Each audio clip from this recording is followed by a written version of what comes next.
নিজেকে বিশ্বাস করা। একটি শহরে থাকত জুবায়ের নামের এক ছেলে। সে সব সময় অন্যদের উপর নির্ভর করত।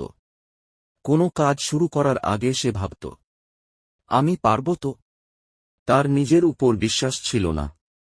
একদিন স্কুলে একটি প্রেজেন্টেশন দিতে হবে। জুবায়ের খুব ভয় পেল। সে ভাবল, আমি তো পারব না। কিন্তু তার শিক্ষক বললেন, একবার চেষ্টা না করলে তুমি কখনো জানবে না তুমি কি পারো। এই কথাটা তার মনে সাহস এনে দিল। সে সাহস করে মঞ্চে উঠল। শুরুতে একটু কাঁপছিল, কিন্তু ধীরে ধীরে আত্মবিশ্বাস ফিরে পেল। শেষ পর্যন্ত সে ভালোভাবেই প্রেজেন্টেশন শেষ করল।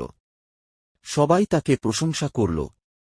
সেদিন সে বুঝতে পারল, নিজেকে বিশ্বাস করলেই অসম্ভবও সম্ভব হয়ে যায়। শিক্ষা: আত্মবিশ্বাসী সফলতার সবচেয়ে বড় শক্তি।